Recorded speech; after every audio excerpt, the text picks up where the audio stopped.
దీంతో వచ్చాడని చెప్పేసి అనుకున్నాను. చంద్రబాబు నాయుడిని నేను మీ ద్వారా అడుగుతా ఉన్నా, మీ ద్వారా ప్రశ్నిస్తా ఉన్నా. విలువలు లేనివాడు, విశ్వసనీయత లేనివాడు ఎప్పుడు ఎవరితో పొత్తు పెట్టుకుంటాడో, ఎప్పుడు ఎవరితో పొరలాడతాడో, ఎప్పుడు ఎవరితో తెగదెంపులు చేసుకుంటాడో, మరలా వాళ్ళ దగ్గరికి వెళ్ళి కాళ్ళ బేరానికి వచ్చి కాళ్ళు పట్టుకుంటాడో, అసలు రాజకీయ విలువలు లేనివాడు, విశ్వసత లేనివాడు,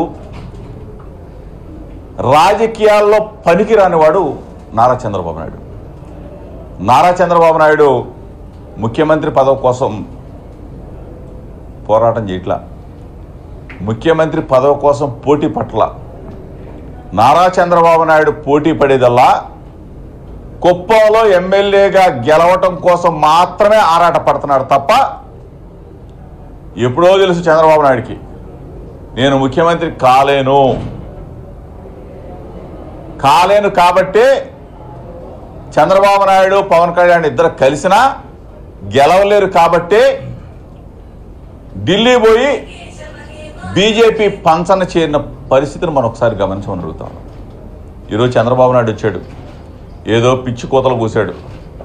దమ్ముంటే, ధైర్యం ఉంటే నాతో చర్చకురా. ఈ రోజున నువ్వు మీ మామని చంపితే నువ్వు ముఖ్యమంత్రి అయ్యావేమో వెన్నుపోటు పొడిసేసి, నేను నిక్కర్లు వేసుకున్న దగ్గర నుంచి రాజకీయాల్లో ఉన్నా. కృష్ణా జిల్లాలో యువజన కాంగ్రెస్ దగ్గర నుంచి వంగవీటి మోహన రంగ అనుచరుడిగా రాజకీయాల్లో ఉన్నా. యునైటెడ్ ఇండిపెండెంట్స్ స్టూడెంట్స్ ఆర్గనైజేషన్ నుంచి రాజకీయాల్లో ఉన్నా. నేను నా స్వయం శక్తితో రాజశేఖర రెడ్డి గారి మనసు గెలుచుకున్నా, జగన్ అన్న పక్కన చోటు సంపాదించుకున్నా. అంతేగాని నీలాగా దొడ్డిదారిన ముఖ్యమంత్రి పదవి చేయలా. మంత్రిగా ఎదిగానంటే నా స్వశక్తి. ఈరోజు నా మీద పిచ్చి పిచ్చి పేలాపన వేలేవు. నేను ఒకటి అడుగుతున్నా, నారా చంద్రబాబు నాయుడు, నీకు అసలు విలువలుంటే ఇక్కడ స్థానిక శాసనసభ్యుడు పార్థసారథి నీ పార్టీలో చేరతాడు, పార్థసారథి పెనమలూరు నుంచి పోటీ చేస్తాడని చెప్పేసి పార్థసారథి పాపం ఆశ పెట్టుకుని వచ్చాడే. పార్థసారథిని పొడి చేసావుగా, ఒక బలహీన వర్గాల వ్యక్తిని పొడి చేసావా లేదా? నూజివీడు పంపించి బలిపోసం చేసావుగా, అడ్డంగా నరికి పారేసావుగా. 2 సార్లు తెలుగుదేశం పార్టీలో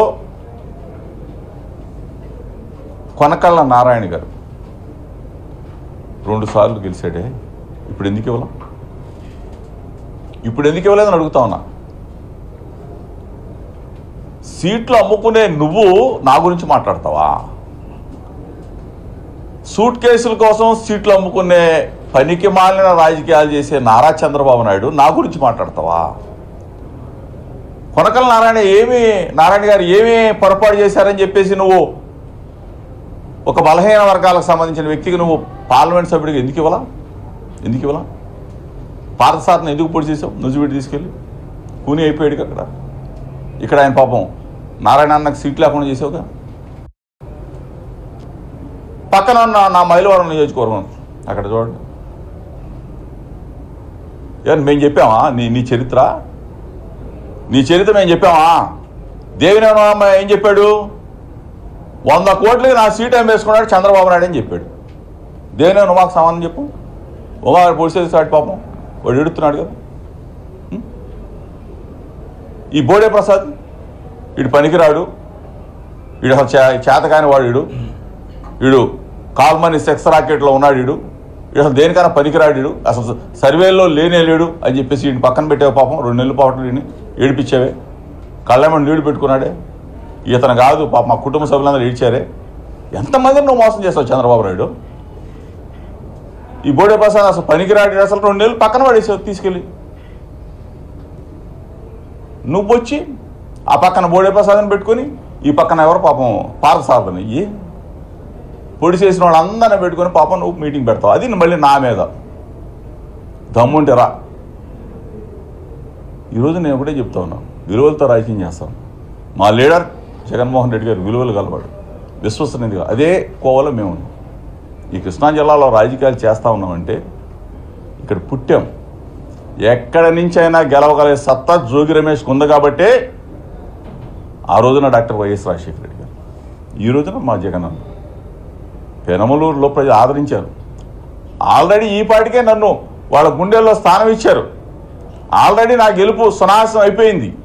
ఈ రోజు నువ్వేం మాట్లాడతావు? సొల్లు కబుర్లు చెప్తావు. వచ్చి ఉయ్యూరు వచ్చి సొల్లు కబుర్లా, జోగి రమేష్ అది చేసాడు ఇది చేసాడు జోరేగా. ఏంది నీ అంత పనికి మాలినోడు ఎవడున్నాడా? పాపం మసీదుల్లో పాపం ప్రార్థనలు చేసుకుంటా ఉంటే అక్కడ కనీస జ్ఞానం ఉందా, బుద్ధి ఉందా చంద్రబాబు నాయుడు నీకు? మసీదుల్లో ప్రార్థనలు చేసుకుంటా ఉంటే నువ్వు అక్కడికి వచ్చి మీటింగ్ పెడతావా? అందరూ కూడా ముస్లిం మైనార్టీలు అందరూ కూడా తిట్టుకోవట్లేదు నిన్ను. నువ్వు ముస్లిం మైనార్టీలకు అండా. సిగ్గుందరా బాబు నీకు అసలు? 2014 నుంచి 19 దాకా నీ మంత్రివర్గంలో ముస్లిం మైనార్టీ లేని క్యాబినెట్ స్వతంత్రం వచ్చిన తర్వాత, రాజ్యాంగ వ్యవస్థలో మన ఎన్నికలు స్టార్ట్ అయిన తర్వాత ముస్లిం మైనార్టీ లేని క్యాబినెట్ ఏదైనా ఉందంటే ఈ నారాయణ చంద్రబాబు దుర్మార్గమైన పరిపాలనలోని ఈరోజు మేము గర్వంగా చెప్తాము. మా లీడర్ మా జగనన్న మా మైనార్టీ అన్నలకి గుండెల్లో స్థానం ఇచ్చాడు, ప్రేమనిచ్చాడు. 7 అసెంబ్లీ స్థానాల్లో అభ్యర్థులను నిలబెట్టాం. ఆ అభ్యర్థులందరూ కూడా 7 కూడా అసెంబ్లీలో అడుగు పెట్టబోతా ఉన్నారు, గెలిపించబోతా ఉన్నాడు.